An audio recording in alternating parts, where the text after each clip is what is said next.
Hey, y'all, it's Sherry. On Sundays, I kind of prep cook. This is probably going to be for tomorrow. I'm sure Max will eat some up tonight because I don't think he'll like the fruit chicken salad I'm going to make.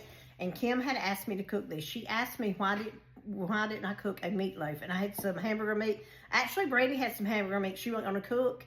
And you know, food's so high, we don't want it to waste. So I'm going to cook the meatloaf.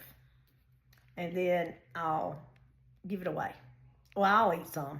Okay, I'm going to bring you down to my bowl. To the bowl, I have added, that was a 80-20 hamburger meat, and it was 2 pounds and 2.5. Excuse me. I cut up a half an onion, large onion. I cut up 3/4 of a green pepper. You can chop them as small as you want to. I actually like to taste the onions and the pepper in it when you take bites. Some people like to do it in a food processor. Don't want to don't want to see it, just want to use it to season. But I don't like the texture of the food processor does to the onions and pepper. But everybody's got their different issues. Okay, I'm going to do 1 egg. I really need 2 eggs, but I only got 3 eggs left. And I'm also going to make macaroni and cheese to go along with this that I'm going to share in another day. So we're going to make do. Okay. I'm putting in some Who's Your Sister sauce or Worcestershire sauce. That's probably about a couple of teaspoons. Then I'm putting in salt.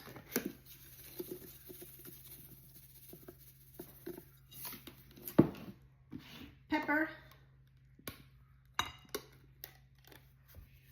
I'm not putting any garlic powder because I love garlic powder normally, but I don't want this to taste spaghetti. I just want it to taste like meatloaf. Okay. Then I put in dried breadcrumbs. This is the brand I like, the dried breadcrumbs.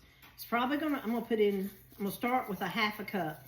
You know, you gotta mix it and feel. Then I'm going to use some ketchup.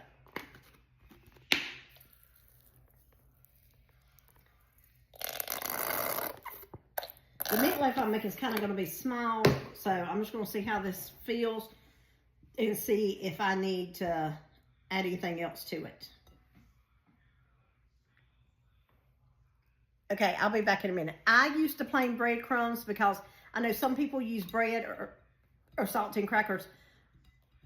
I like the breadcrumbs because not that I don't like the flavor of it done with the bread, but once you bake it, then the bread kind of feels soggy in it, and these breadcrumbs don't do that, and I just eat around the texture of that soggy piece of bread. But, you know, it's whatever you like. Okay, I'll be back. Okay, y'all, I'm back. I like to put mine in a loaf pan. Some people put it down in a flatter, rounder pan. This right here, and I just mix it with my hands, even though I don't like to feel it. I know you can use gloves. This is like the consistency that I want it. And I'm going to put this down in the loaf pan. This was so much hamburger meat. I might have to make 2 of them. I didn't realize that it was going to make this much. But you know what? Meatloaf ain't never going to be wasted. Somebody will use this and eat this and appreciate this. So we'll start with this one. I've set my oven to 375,